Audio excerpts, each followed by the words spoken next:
What is going on, everybody? Today we're looking at some Mattel Masters of the Universe Origins figures. First off, from the Powers of Grayskull, we have Hero. So Hero looks pretty cool. Nice to have him in the Origin style finally. Nice with the vac metal on him and everything. Looks really cool there. Of course, we have this nice box design. A little bit different than our normal ones. You know, this is kind of more of what we usually get for Origins, but nicer box design where we get the nice cutout design there for the window to see our figure when spin around side. See Hero there. Design on the back of him fighting like a big Minotaur looking thing. Looks cool. And him posed up with his staff. So just really cool design overall, part of the Club Grayskull that they're doing now at Mattel Creations. Of course, these are both Mattel Creation exclusive. And of course, with this, you can sort of open the box and get access to your figure. And there's all sorts of nice like rune designs up there and stuff. So just a lot of coolness with this packaging. Of course, got to be careful with it though, because if you pick it up, it slides out the bottom. There's no tape or anything. So it always slides out every time I pick it up. So it's always an issue. And then from the cartoon collection, we have Vultak, a member of the Horde, the flying zookeeper for Hordak. So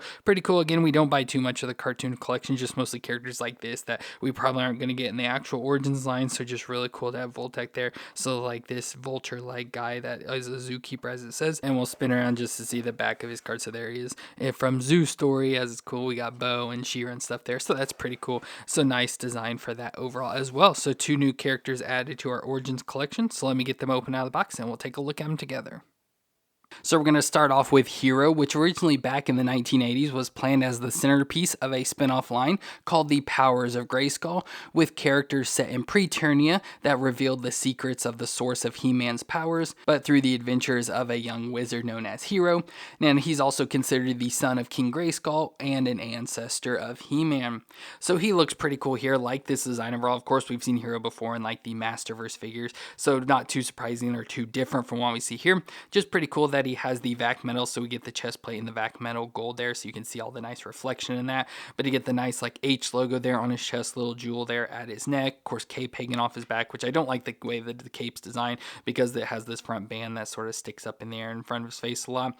We had his face there, which just looks fine, you know, looks like the other MOTU figures of the Origins line, not too crazy, but with a nice gold band around his head, maybe like a crown or something, with his brown hair sort of combed over to the side. With the big bare arms, very similar to He-Man, and has little guards there on his forearms in silver. We have blue underwear with some red design as well. Looks pretty cool. Bare legs going into the boots that are the vac metal gold as well. Looks really nice there. Comes all the way up and covers up his knee. So just looks really cool. Nice design overall for this. It's really cool that they did include the vac metal. But movement-wise, we get that'll twist all the way around. Can look down that far and up that far, so just a little bit movements in the head. Shoulders will come up to 90 and rotate all the way around. We get the single elbow joint towards 90 with rotation. Wrist will twist all the way around and flex back and forth. A little stiff there, will flex back and forth. Then we get the twist at the waist. The hips will come up towards 90 and out to the side. The single knee joint back with rotation in it. And then we should get a shin twist at the top of the boot. It's always hard to get the legs separated there so they don't spin around together, but yeah, I can see it sort of twisting around there. And down to the foot, we'll rock back and forth and twist side to side. So as usual, the same movements for all the MOTU Origins figures, so nothing surprising there, you know, wouldn't really expect anything else. So it works just about the same, and with the look and everything, fits right in nicely with the rest of the MOTU Origins. Now, accessory-wise, we do get his magic staff, which looks cool. Of course, we had some similar to this with the Masterverse line, so we get the handle there to put into his hand. And then the top of this does open up. Now, I think you just have to pull these all open. I thought with like the old toy or something, you'd like press on something and they would open. But you got to open these, but they're really stiff and like hard to get open. And I'm afraid they're going to eventually break off. But you can get that open to reveal the nice big jewel there at the top, and this will spin around and everything. So it looks pretty cool with that. So let's put this into his hand. So there's Hero with his magic staff, and that looks really cool. So really nice design and look overall for Hero. But of course, with it being Hero, and like I said, an ancestor He-Man, everything, here is He-Man. So we can see the change in heroes going from Hero to He-Man. And then of course, I'll just bring in King Hiss, because I believe that was supposed to be his like villain that he fought against a lot in Preternia. So nice to have King Hiss there to go along with Hero as well. So very nice figure of all. Love the design. Of course, a classic known character in the MOTU universe. So really nice to finally add him in the Origins line. And then we also have Vultak, which is the evil Horde zookeeper, and he was in charge of collecting specimens for Hordak Zoo in the Fright Zone. So he looks pretty cool here, like this design, and of course looks creepy, especially with that face. This is based, you know, more off the cartoon collection, so they have more of that cartoon look to it, so it kind of makes sense why his face looks so weird. But I love his all purple skin, you know, that stands out quite a bit. He's got the nice like black shirt on here with the modified, of course, probably cartoon version of the Horde logo there. We get some nice feathers and stuff here around his neck in blue, which is pretty nice. Love that blue against the purple. And of course with the face design, the feathers, and of course we'll get him wings and stuff. It reminds me of Vulture from the Marvel universe. So it's kind of cool that they have a lot of similar looks to both Vulture based characters. Then we get the purple arms going down with blue feathers at the wrist there. We get a blue belt around his waist with of course the normal black fur underwear.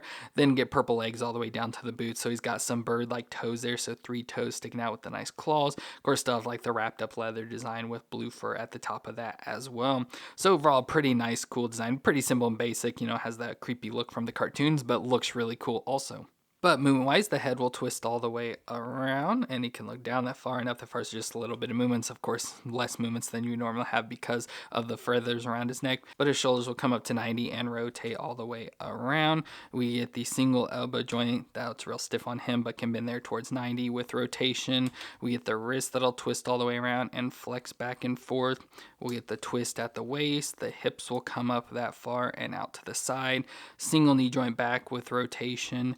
Shin twist at the top of the boot, and the foot will flex back and forth and twist side to side. So again, the standard MOTU movements, so nothing surprising there, just a part of this cartoon collection now instead of the Origins line, but still works out really nice. So of course with him having Vulture in his name, he does come with a set of wings as well. So we get this nice big set of purple wings as well. Looks pretty nice, probably similar to the ones we've got with the sorcerers and stuff in the past, just all in purple this time. So we get this piece that'll plug into his back, so we can plug this in. So there it is, and of course can fold the wings up there to have his wings for flying. So that is really cool, looks awesome, especially with those wings. Just really love that design. And then the only other thing he comes with is a Zootron, which is a robot that guards the zoo. So nice little robot guy here, has a handle. You can even pick it up and carry it if you want, but just looks cool. We get the little arms. It doesn't look like there's really any movements or anything to it, but I love the eye designs, the little tentacle arms coming out and stuff, and probably just either floats or scoots along the ground there, but pretty cool with that design. So just an additional fun little thing to throw in here as well. So now that we have Vultak, we can of course bring in his master of Hordak. So we get Hordak here. I think this is just the normal Origins one. We don't have the cartoon one yet. And then of course it fights against She-Ra as well. So there we've got our characters from She-Ra, Princess of Power. So very nice design overall for Vultak there, now part of the Horde. Well, that is going to be it for our 2 MOTU Origins figures, where we got Hero, part of the Origins line, and then Vultak, a part of the cartoon collection. Both look really cool, like the design of both. Of course, Hero's really nice, classic, awesome to get him, especially with that vac metal, and then really like the look of Vultak to add to our Horde. Again, he's part of the cartoon collection, but we'll just put him in our normal Origins line as one of Hordak's henchmen. But both look really cool, like the designs, and really enjoy these figures. So let me know what you thought of both of them down in the comments, and if you enjoyed my review, let me know with that like, and don't forget to hit the subscribe button to see more. But I want to thank you all for watching. I hope you all stay awesome out there, and I'll see you in our next review.